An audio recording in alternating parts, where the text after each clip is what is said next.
الحمد لله الذي أنزل على عبده الكتاب ولم يجعل له عوجا. اللهم صل على محمد وعلى آل محمد كما صليت على إبراهيم وعلى آل إبراهيم إنك حميد مجيد.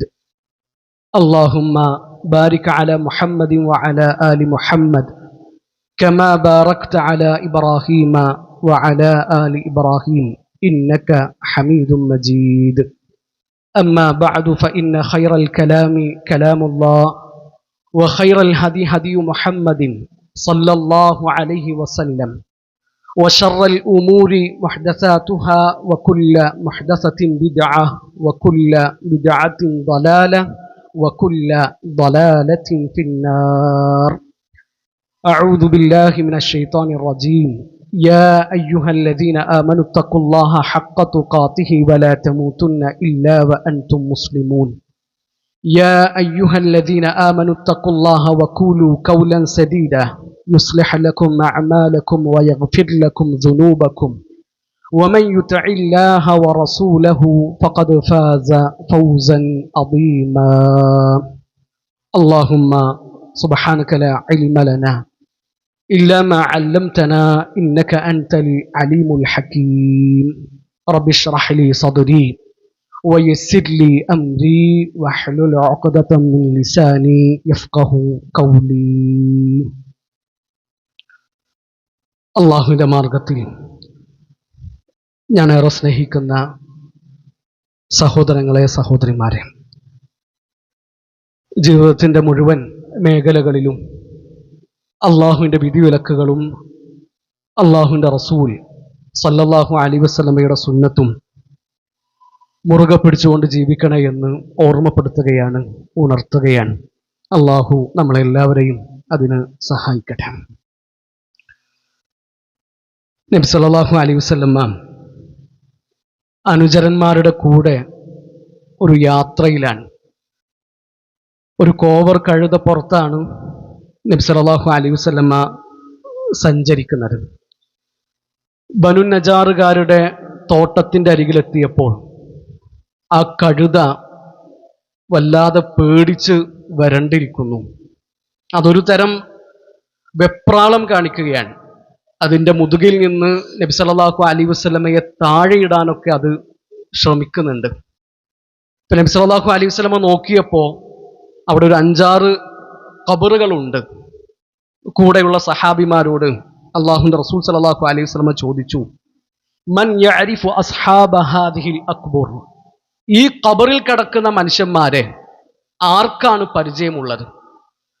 ഇപ്പോൾ ഒരു സഹാബി പറഞ്ഞു, അല്ലാഹുവിൻ്റെ റസൂലെ, എനിക്ക് അവരെ പരിചയമുണ്ട്. ഫമതാ മാതു, അവരെപ്പോഴാണ് മരണപ്പെട്ടത്? മാതു ഫിൽ ഇഷ്റാഖ്, അവർ ജാഹിലിയത്തിൽ മരണപ്പെട്ട ആൾക്കാരാണ്. അപ്പോൾ ഒപ്പമുള്ള സഹാബിമാർക്ക് അല്ലാഹുവിൻ്റെ റസൂൽ സല്ലല്ലാഹു അലൈഹി വസല്ലമ പഠിപ്പിച്ചു കൊടുക്കുകയാണ്, ഇന്ന ഹാദിഹിൽ ഉമ്മ തുബ്തല ഫീ ഖുബൂരിഹാ ഫലൗലാ അല്ലാ തദാഫനു ലദഅഉതുല്ലാഹ അൻ യുസ്മിഅകും മിൻ അദാബിൽ ഖബ്രി അല്ലദീ അസ്മഉ മിൻഹു. നിങ്ങൾ മറമാടുകയില്ല എന്ന് പേടിയില്ലായിരുന്നുവെങ്കിൽ, നിങ്ങളുടെ പ്രിയപ്പെട്ടവർ മരിച്ചു കഴിഞ്ഞാൽ അവരെ നിങ്ങൾ കൊണ്ടുപോയിട്ട് ഖബറിൽ വെക്കൂല എന്ന പേടി എനിക്കില്ലായിരുന്നുവെങ്കിൽ, ഞാൻ കേൾക്കുന്ന ഖബറിന്റെ ശിക്ഷയുടെ ശബ്ദം നിങ്ങളെയും കേൾപ്പിക്കുവാൻ ഞാൻ അള്ളാഹുവിനോട് പ്രാർത്ഥിക്കുമായിരുന്നു ഞാൻ. എന്നിട്ട് സഹാബിമാരുടെ നേരെ തിരിഞ്ഞു നിന്നിട്ട് അള്ളാഹുവിന്റെ റസൂൽ സല്ലല്ലാഹു അലൈഹി വസല്ലം പറയാണ്, തഅവ്വദൂ ബില്ലാഹി മിൻ അദാബിന്നാർ, നരക ശിക്ഷയിൽ നിന്ന് സഹാബ നിങ്ങൾ അള്ളാഹുവിനോട് അഭയം ചോദിക്കണം. തഅവ്വദൂ ബില്ലാഹി മിൻ അദാബിൽ ഖബർ, ഖബറിന്റെ ശിക്ഷയിൽ നിന്ന് നിങ്ങൾ അള്ളാഹുവിനോട് രക്ഷ ചോദിക്കണം. തഅവ്വദൂ ബില്ലാഹി മിൻ ഫിത്നത്തി ദജ്ജാൽ, ദജ്ജാലിന്റെ പരീക്ഷണത്തിൽ നിന്നും നിങ്ങൾ അള്ളാഹുവിനോട് അഭയം ചോദിക്കണം. പ്രിയപ്പെട്ടവരെ, നബി സല്ലല്ലാഹു അലൈഹി വസല്ലം പറഞ്ഞ ആ വാക്ക് നമ്മൾ ഒന്നുകൂടി നമ്മുടെ മനസ്സിൽ ആവർത്തിക്കുക.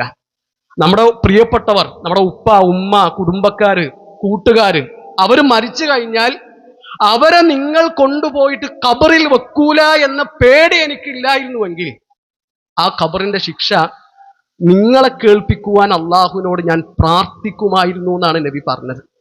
അപ്പൊ എന്തായിരിക്കും ആ ഖബർ? അവിടെ നടക്കുന്ന രംഗങ്ങൾ എത്ര ഭീകരമായിരിക്കും, ഭയാനകമായിരിക്കും. മീസാൻ കല്ലിന്റെ ചുവട്ടിലുള്ള കൂരാക്കൂരിരുട്ടിലേക്ക്, ഖബറിലെ ഏകാന്തതയിലേക്ക് ഇനിയും നമുക്ക് ഒരുപാട് ദൂരമുണ്ട്, അകലമുണ്ട് എന്ന് നമ്മൾ തെറ്റിദ്ധരിക്കരുത്. നമ്മൾ ഉടുത്ത കുപ്പായത്തിനേക്കാളും നമ്മളോട് ഒട്ടിച്ചേർന്ന് നിൽക്കുന്നുണ്ട് മരണവും മരണത്തിന് ശേഷമുള്ള ജീവിതവും. അപ്പോൾ മിനിയാന്ന് ഒരു ജനാസ നിസ്കരിച്ചു. ഒരു +2കാരൻ്റെ മയ്യിത്താണ്. നമ്മുടെ സഹോദരൻ മമ്പാടുള്ള സുഹൃത്ത് ഹാഷിമിന്റെ ജനാസയാണ്. ഒരു +2കാരൻ്റെ പ്രായം എത്രയായിരിക്കും എന്നുള്ളത് നമ്മൾ സങ്കല്പിച്ചാൽ മതി. പ്രത്യേകിച്ച് കാരണങ്ങളൊന്നുമില്ല. കടുപ്പമുള്ളൊരു തലവേദന വന്നു, ഹോസ്പിറ്റലിൽ പോയി, തലച്ചോറിൽ ബ്ലീഡിംഗ് ആണ്, മരണപ്പെട്ടു. അള്ളാഹു ആ സഹോദരന് പുറത്തു കൊടുക്കട്ടെ. അവന്റെ ഖബറിടം അള്ളാഹു വിശാലമാക്കി കൊടുക്കട്ടെ. അള്ളാഹുവെ ഞങ്ങളെയും ഞങ്ങളുടെ സഹോദരനെയും നീ സ്വർഗത്തിൽ ഒരുമിപ്പിക്കണമേ. എത്ര പെട്ടെന്നാണ് കാര്യങ്ങൾ മാറി മറിയുന്നത് എന്ന് നമ്മൾ ചിന്തിക്കുക. നമ്മളിങ്ങനെ വിചാരിക്കുന്നുണ്ടാകും, എൻ്റെ ശരീരം ഫിറ്റാണ്, ബോഡി ഓക്കെയാണ്, ഞാൻ ഡെയിലി ജിമ്മിൽ പോകുന്നുണ്ട്, ആരോഗ്യപരമായിട്ട് പറയത്തക്ക പ്രശ്നങ്ങളൊന്നുമില്ല, വ്യായാമം കൃത്യമായിട്ട് ചെയ്യുന്നുണ്ട്, ഫുഡ് കൺട്രോൾ ചെയ്യുന്നുണ്ട്. ഒരു കാരണവും വേണ്ട, ഒരു കാരണവും വേണ്ട. അള്ളാഹു നിശ്ചയിച്ച ഒരു ഡേറ്റ് ഉണ്ടല്ലോ, നമുക്ക് അള്ളാഹു നിശ്ചയിച്ച ഒരു അവധി ഉണ്ടല്ലോ. ആ അവധി എത്തിക്കഴിഞ്ഞാൽ നമ്മൾ തിരിച്ചു മടങ്ങിയേ പറ്റൂ, തിരിച്ചു പോയേ പറ്റൂ. അബ്ദുല്ലാഹിബ്നു ഉമർ റളിയല്ലാഹു അൻഹു അള്ളാഹുവിന്റെ റസൂൽ സ്വല്ലല്ലാഹു അലൈഹി വസല്ലം കൊടുത്ത ഉപദേശം നമ്മൾ ഓർക്കുന്നില്ലേ? ഇബ്നു ഉമർ റളിയല്ലാഹുവിന്റെ ഷോൾഡറിൽ കൈവച്ചിട്ട് നബി സല്ലല്ലാഹു അലൈഹി വസല്ലം പറയാണ്, കുൻ ഫിദ് ദുനിയ കഅന്നക ഗരീബ് ഔ ആബിറു സബീൽ. ഈ ദുനിയാവിൽ നീ ഒരു അപരിചിതനെ പോലെ കഴിയണം, അല്ലെങ്കിൽ ഒരു വഴിയാത്രക്കാരനെ പോലെ ജീവിക്കണം. എത്ര അർത്ഥവത്താണ് ആ ഉപദേശം. അബ്ദുല്ലാഹിബ്നു ഉമർ റളിയല്ലാഹു അൻഹു പറയുന്നുണ്ട്, ഇദാ അംസൈത ഫലാ തൻതദിരി സബാഹ്. വൈകുന്നേരമായാൽ നീ പ്രഭാതത്തെ കാത്തു നിൽക്കരുത്. നാളെ നേരം പുലരുമ്പോൾ നീ ഉണ്ടാകുമോ എന്ന് പറയാൻ പറ്റൂല. വൈദാ അസ്ബഹ്ത ഫലാ തൻതദിരിൽ മസാ. പ്രഭാതമായാൽ, രാവിലെയായാൽ പ്രദോഷത്തെയും നീ കാത്തു നിൽക്കാൻ പാടില്ല. സൂര്യൻ അസ്തമിക്കുമ്പോൾ നീ ബാക്കി ഉണ്ടാകുമോ എന്ന് ഒരുറപ്പും ഇല്ല. വഖുദ് മിൻ സിഹ്ഹതിക ലിമറദിക്. അതുകൊണ്ട് നീ രോഗിയാകുന്നതിന് മുമ്പുള്ള നിന്റെ ആരോഗ്യം ഉണ്ടല്ലോ, അത് നീ ഉപയോഗപ്പെടുത്തണം. വമിൻ ഹയാതിക ലിമൗതിക്. നിന്റെ ജീവിതത്തിലേക്ക് മലക്കുൽ മൗത്തും കൂട്ടരും വരുന്നതിന് മുമ്പുള്ള അള്ളാഹു തന്ന അവസരം, നിന്റെ ജീവിതം, അത് നീ ഉപയോഗപ്പെടുത്തണം. പ്രിയപ്പെട്ടവരെ, പെട്ടെന്ന് പൊടുന്നനെ ഒരു ദിവസമായിരിക്കും നമ്മുടെ മടക്കം ഉണ്ടാവുക. അപ്പൊ എപ്പോഴും ആ മടക്കം നബി സല്ലല്ലാഹു അലൈഹി വസല്ലം സഹാബിമാരെ ഓർമ്മപ്പെടുത്തിയിരുന്നു. നബി സല്ലല്ലാഹു അലൈഹി വസല്ലമയുടെ അരികിൽ വന്നിട്ട് ഒരു സഹാബി പറയാണ്, യാ റസൂലല്ലാഹ് അല്ലിംനി വ ഔജിസ്. അള്ളാഹുവിന്റെ റസൂലെ, നിങ്ങൾ എനിക്കൊരു ഉപദേശം തരണം, നിങ്ങൾ എന്നെ പഠിപ്പിച്ചു തരണം, ചുരുങ്ങിയ വാക്കുകളിൽ. അള്ളാഹുവിന്റെ റസൂൽ സല്ലല്ലാഹു അലൈഹി വസല്ലം ഒന്നാമത് കൊടുത്ത ഉപദേശം എന്താണെന്നറിയോ? നീ നിസ്കരിക്കാൻ നിന്നാൽ ഫസല്ലി സലാത്ത മുവദ്ദിഅ. വിടവാങ്ങുന്ന ഒരു മനുഷ്യൻ എങ്ങനെയാണോ നിസ്കരിക്കുക അങ്ങനെ നീ നിസ്കരിക്കാൻ നിൽക്കണം. നമ്മളാരെങ്കിലും നിസ്കരിക്കാൻ നിൽക്കുമ്പോൾ ഇതിന്റെ അവസാനത്തെ നിസ്കാരമാണ് എന്ന ചിന്തയോടുകൂടി നിസ്കരിക്കാറുണ്ടോ? ഇന്ന് ഫജ്ർ നിസ്കരിച്ചപ്പോ ഇതെന്റെ അവസാനത്തെ സുജൂദുകളാണ്, അവസാനത്തെ റുക്കൂഉകളാണ് എന്ന് നമ്മൾ ചിന്തിച്ചിട്ടുണ്ടോ? പ്രിയപ്പെട്ടവരെ, ഈ ദുനിയാവ് അത് വളരെ കുറച്ചാണ്. അള്ളാഹുവിന്റെ റസൂൽ സല്ലല്ലാഹു അലൈഹി വസല്ലം ഉപമിച്ചത് ഒരു തുള്ളി വെള്ളത്തോടാണ്. ആഖിറത്ത് പരന്നു കിടക്കുന്ന കടലാണ്. ആഖിറത്തിലേക്ക് തട്ടിച്ചു നോക്കുമ്പോൾ ദുനിയാവ് എന്ന് പറഞ്ഞാൽ അതൊരു തുള്ളി വെള്ളമാണ്. അത് വളരെ കുറച്ചാണ്. വളരെ കുറച്ച് എന്ന് പറഞ്ഞാൽ ദുനിയാവിന്റെ തുടക്കം മുതൽ ഈ ദുനിയാവ് അവസാനിക്കുന്നവരെ, ഖിയാമത്ത് നാൾ വരെ ഉള്ളതിന്റെ വലുപ്പമാണ് നബി സല്ലല്ലാഹു അലൈഹി വസല്ലം പറഞ്ഞത് ഒരു തുള്ളി വെള്ളം. അതിൽ നിന്ന് എത്ര തീർന്നുപോയി, അതിൽ നിന്ന് എത്രയാണ് ഇനി ബാക്കിയുള്ളത്, ആ ഒരു തുള്ളിയിൽ നിന്ന് എത്രയാണ് അള്ളാഹു നമുക്ക് തന്നിട്ടുള്ളത്, നമുക്ക് തന്ന ആ വളരെ കുറച്ച അളവിൽ നിന്ന് എത്ര തീർന്നുപോയി, ഇനി നമുക്ക് എത്രയാണ് ബാക്കിയുള്ളത് എന്ന് നമ്മൾ ആലോചിക്കുക. ഈ വരാനിരിക്കുന്ന ജീവിതത്തെ പറ്റിയിട്ട് ആലോചിച്ചിട്ട് നമുക്കൊരു ടെൻഷനും ബേജാറും പേടിയൊന്നും തോന്നുന്നില്ലേ? എന്താ നമ്മുടെ കയ്യിലുള്ള ധൈര്യം? എന്താ നമ്മൾ സമാധാനിക്കാനുള്ള കാരണം? എന്ത് ആശ്വാസത്തിലാണ് നമ്മൾ ഉള്ളത്? നമ്മൾ എന്താണ് ഒരുക്കിയിട്ടുള്ളത്? നമ്മുടെ ഉമ്മ ആയിഷ റളിയല്ലാഹു അൻഹ അവരുടെ അവസാന നിമിഷങ്ങളിലാണ്, മരണത്തിന്റെ വിരിപ്പിലാണ്. ആയിഷ ബീവിയെ കാണാൻ അബ്ദുല്ലാഹിബ്നു അബ്ബാസ് റളിയല്ലാഹു അൻഹുമ വരുന്നുണ്ട്. അപ്പൊ ആദ്യം അനുവാദം ചോദിച്ചു. ഐഷാബിക്ക് മനസ്സിലായി ഇബ്നു അബ്ബാസ് വരുന്നത് എന്നെ ഒന്ന് പുകഴ്ത്തി പറയാനാണ്, സമാധാനിപ്പിക്കാനാണ്. ഐഷാബിബി ആദ്യം അനുവാദം കൊടുത്തില്ല. പിന്നീട് സഹോദരൻ അബ്ദുറഹ്മാൻ നിർബന്ധിച്ചിട്ട് ഐഷാബിബി അനുവാദം കൊടുക്കുകയാണ്. അങ്ങനെ ഇബ്നു അബ്ബാസ് റളിയല്ലാഹു അൻഹുമ വന്നു നമ്മുടെ ഉമ്മയോട് സംസാരിക്കുകയാണ്. യാ ഉമ്മ അബ്ശിരി, നിങ്ങൾ സന്തോഷിക്കുക. കുൻതി അഹബ്ബ നിസാഇ സല്ലല്ലാഹു അലൈഹി വസല്ലം, അല്ലാഹുവിന്റെ റസൂൽ സല്ലല്ലാഹു അലൈഹി വസല്ലമക്ക് ഏറ്റവും പ്രിയപ്പെട്ട പത്നി നിങ്ങളായിരുന്നു. നബി സല്ലല്ലാഹു അലൈഹി വസല്ലമ ഏറ്റവും കൂടുതൽ സ്നേഹിച്ചത് നിങ്ങളെയാണ്. ഒരു യുദ്ധയാത്രയിൽ നിങ്ങളുടെ മാല നഷ്ടപ്പെട്ടു. അന്ന് വഴിയിൽ മുസ്ലിങ്ങൾ തടയപ്പെട്ടു, അവർക്ക് വെള്ളമില്ല. ആ സമയത്ത് ഇളവായിട്ട് അള്ളാഹു തയമ്മും എന്ന ഹുക്മ് അവതരിപ്പിച്ചു. അത് ഫകാന ദാലിക ബിസബബിക വബറകതിക, അത് നിങ്ങളുടെ ബറക്കത്ത് കൊണ്ടാണ്, നിങ്ങളുടെ കാരണം കൊണ്ടാണ് ഈ ഉമ്മത്തിനെ കിട്ടിയത്. അബ്ദുല്ലാഹിബ്നു ഉബയ്യിബ്നു സുലൂലും കൂട്ടരും മദീനയിൽ നിങ്ങൾക്കെതിരെ ആരോപണം പറഞ്ഞു, വ്യഭിചാര ആരോപണം ഉണ്ടായി, നിങ്ങൾ തെറ്റുകാരിയാണ് എന്ന് മുനാഫിക്കുകൾ പാടി നടന്നു. 7 ആകാശങ്ങൾക്കപ്പുറത്ത് നിന്ന് അള്ളാഹു നിങ്ങളുടെ നിരപരാധിത്വം തെളിയിച്ചു. നിങ്ങൾ ഒരു തെറ്റും ചെയ്തിട്ടില്ല, നിങ്ങൾ നിഷ്കളങ്കയാണ് എന്ന് സൂറത്തു നൂറിലെ ആദ്യത്തെ വചനങ്ങൾ അള്ളാഹു ഇറക്കി തന്നു. അതൊക്കെ നിങ്ങളുടെ ശ്രേഷ്ഠതയാണ്, അതുകൊണ്ട് നിങ്ങൾ സന്തോഷിക്കുക. അപ്പൊ അബ്ദുല്ലാഹിബ്നു അബ്ബാസ് റളിയല്ലാഹു അൻഹുമയോട് ആയിഷ റളിയല്ലാഹു അൻഹ പറയുന്നുണ്ട്, ഇബ്നു അബ്ബാസ് ദഅനി മിൻക വമിൻ തസ്കിയതിക, ഇബ്നു അബ്ബാസ് നീ ഒന്ന് എന്നെ വെറുതെ വിട്, അന്റെ പുകഴ്ത്തലും പ്രശംസയൊന്നും എനിക്ക് കേൾക്കണ്ട. ഫവല്ലാഹി ലവദിത്തു അന്നി കുൻതു നസിയം മൻസിയ, ആയിഷ എന്ന ഒരാൾ തന്നെ ജീവിച്ചിട്ടില്ലായിരുന്നുവെങ്കിൽ എത്ര നന്നായിരുന്നു എന്നാണ് ഞാൻ ചിന്തിക്കുന്നത് എന്നാണ്. പ്രിയപ്പെട്ടവരാരാണ് ആയിഷ ബീവി? അള്ളാഹുവിന്റെ റസൂൽ സല്ലല്ലാഹു അലൈഹി വസല്ലമ ജനങ്ങളുടെ കൂട്ടത്തിൽ ഏറ്റവും കൂടുതൽ സ്നേഹിച്ചത് നമ്മുടെ ഉമ്മയെയാണ്. സ്വർഗത്തിലും ആയിഷ ബീവി അള്ളാഹുവിന്റെ റസൂൽ സല്ലല്ലാഹു അലൈഹി വസല്ലമയുടെ പത്നിയാണ്, ജീവിത പങ്കാളിയാണ്. നബി സല്ലല്ലാഹു അലൈഹി വസല്ലം പറഞ്ഞു, ഇന്ന ഫദ്ല ആയിഷത അലൻ നിസാ കഫദ്ലി തരീദി അലാ സായിരി തആം, ബാക്കിയുള്ള ഭക്ഷണത്തെക്കാളൊക്കെ വിഭവങ്ങളെക്കാളൊക്കെ സരീദിനുള്ള സ്ഥാനം എന്താണോ അതാണ് ബാക്കിയുള്ള പെണ്ണുങ്ങളെക്കാളൊക്കെ ആയിഷ ബീവിക്കുള്ള സ്ഥാനം. അപ്പൊ ഓർക്കൊക്കെ ഉണ്ടായിരുന്ന പേടിയും ബേജാറുമാണ് നമ്മളവിടെ കാണുന്നത്. അപ്പൊ നമ്മൾ എന്ത് കണ്ടിട്ടാണ് ഈ ധൈര്യവും സമാധാനമൊക്കെ കൊണ്ട് നടക്കുന്നത് എന്നുള്ളത് നമ്മൾ ആലോചിക്കുക. നമുക്ക് സ്വകാര്യമായ നന്മകൾ വേണം. നമ്മളും നമ്മുടെ റബ്ബും മാത്രം അറിയുന്ന സുഹൃതങ്ങൾ, അള്ളാഹുവിന്റെ അടുക്കൽ നിന്നുള്ള കൂലി മാത്രം കൊതിച്ചുകൊണ്ട് നമ്മൾ രഹസ്യമായി ചെയ്ത കർമ്മങ്ങൾ, അങ്ങനത്തെ കർമ്മങ്ങൾ നമുക്കുണ്ടോ എന്നുള്ളത് നമ്മൾ ആലോചിക്കുക. അത് ആരും അറിയാതെയുള്ള 2 റക്അത്ത് നിസ്കാരമാകാം, നമ്മുടെ നീളമേറിയ സുജൂദകളാകാം, നമ്മുടെ ചൂടും ചൂരും അറിയുന്ന പ്രിയപ്പെട്ടവൾ പോലും അറിയാതെ നമ്മൾ ചെലവഴിച്ച സ്വതക്കയാകാം, നമ്മൾ ഓതി തീർത്ത ഖുർആനിന്റെ പേജുകളാകാം. ആരും അറിയാത്ത സ്വകാര്യ നന്മകൾ, രഹസ്യമായ കർമ്മങ്ങൾ നമുക്കുണ്ടോ എന്ന് നമ്മൾ ചിന്തിക്കുക.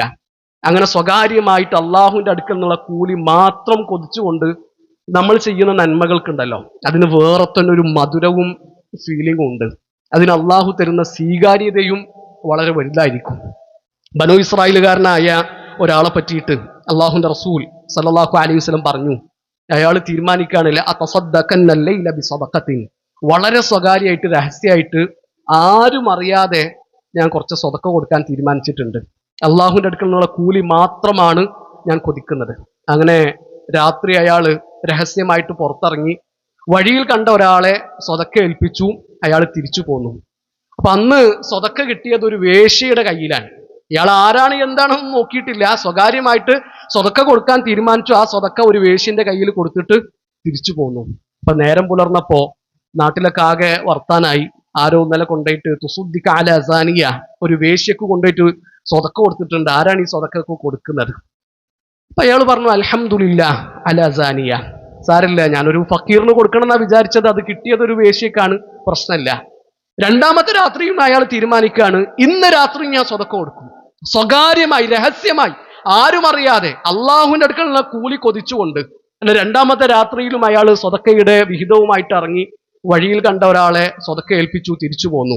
അന്ന് സ്വതക്ക കിട്ടിയത് ആ നാട്ടിലെ സമ്പന്നനായ ഒരാളുടെ കയ്യിലാണ്. ഇപ്പൊ പിറ്റേ ദിവസവും നേരം പുലർന്നപ്പോ നാട്ടുകാർ പറയുന്നുണ്ട്, തുസുദ്ദിക അല ഗനിയ്യിൻ, ഇന്നലെ രാത്രി ആരോ ഒരു സമ്പന്നന് കൊണ്ടുപോയിട്ട്, ധനികന് കൊണ്ടുപോയിട്ട് സ്വതക്ക കൊടുത്തിട്ടുണ്ട്. അപ്പോഴും അയാൾ പറഞ്ഞു, അൽഹംദുലില്ലാ അല്ലാഹും ലക്കൽ ഹംദ്, അള്ളാഹുവെ നിനക്കാണ് സർവസ്തുതിയും, ഞാനൊരു ഫക്കീറിനെയാണ് ലക്ഷ്യം വെച്ചത്, പക്ഷെ സ്വതക്ക കിട്ടിയത് ഒരു ധനികന്റെ കയ്യിലാണ്. മൂന്നാമത്തെ ദിവസം അയാൾ പറയാണ്, ഇന്നും ഞാൻ സ്വതക്ക കൊടുക്കും രഹസ്യമായിട്ട്.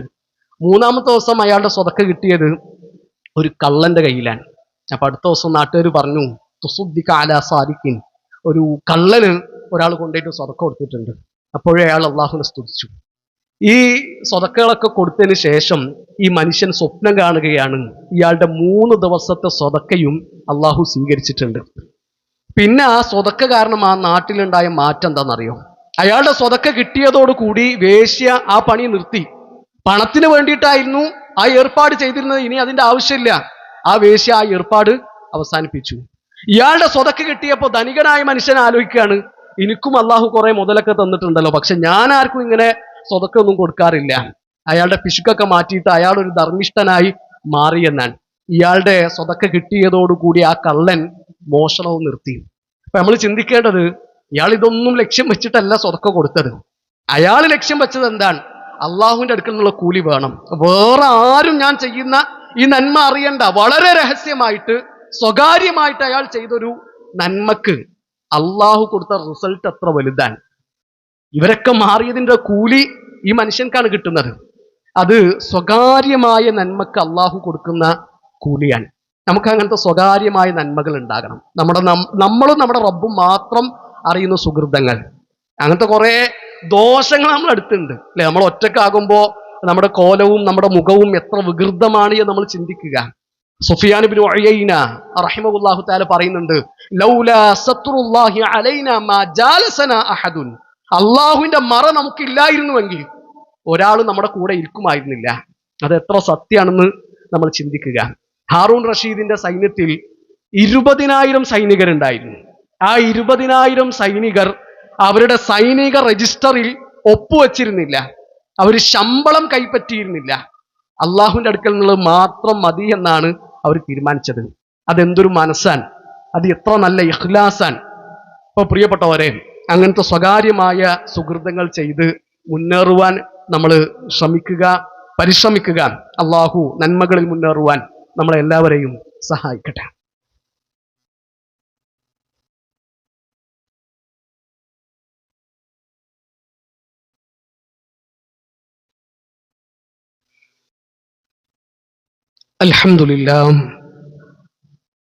അൽഹംദുലില്ലാഹി റബ്ബിൽ ആലമീൻ വസ്സലാത്തു വസ്സലാമു അലാ റസൂലില്ലാഹ് വഅലാ ആലിഹി വസഹ്ബിഹി അജ്മഈൻ. അമ്മാ ബഅദു.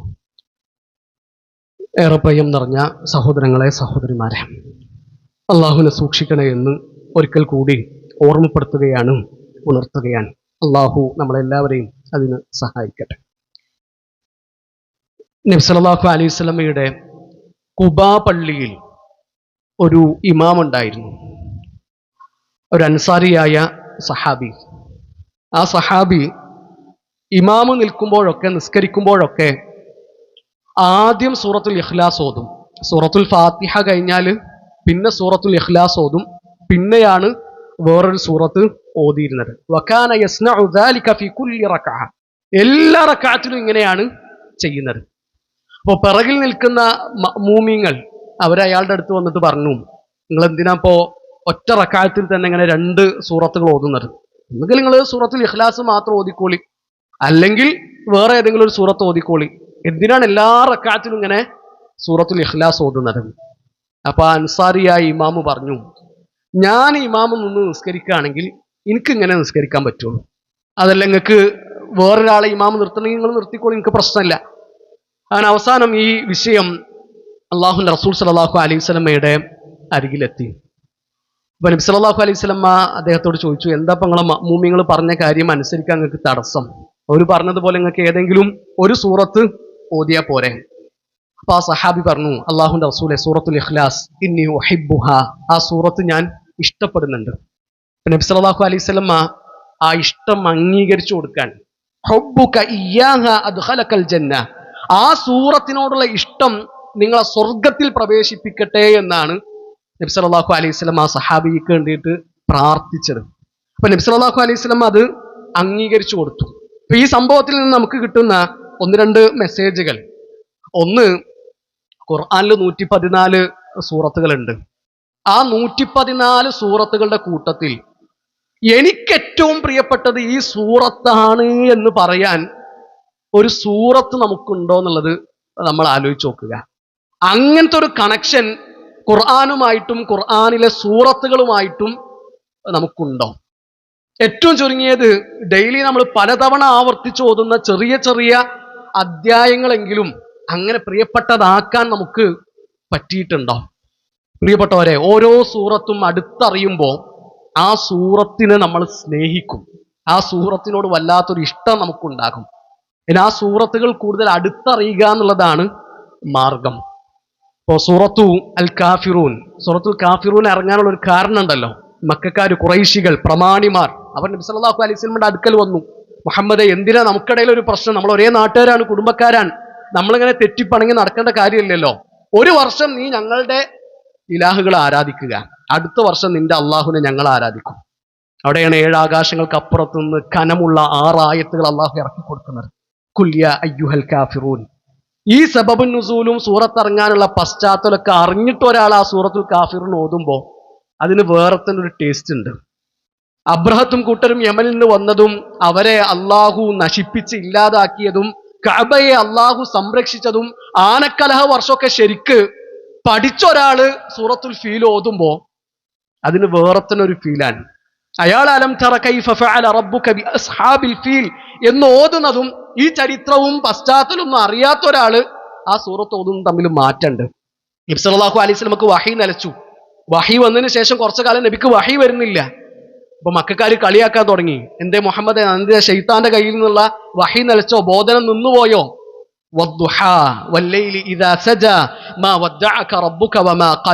അള്ളാഹുന്റെ റസൂലെ, നിങ്ങളെ റബ്ബ് വെറുത്തിട്ടില്ല, നിങ്ങളുടെ റബ്ബ് നിങ്ങളെ ഒഴിവാക്കിയിട്ടില്ല. അപ്പൊ ഈ കാരണങ്ങളൊക്കെ അറിഞ്ഞിട്ട് ഒരാൾ സൂറത്തു ദുഹ ഓതുമ്പോ അതിന് വേറെ തന്നെ ഒരു മധുരമുണ്ട്.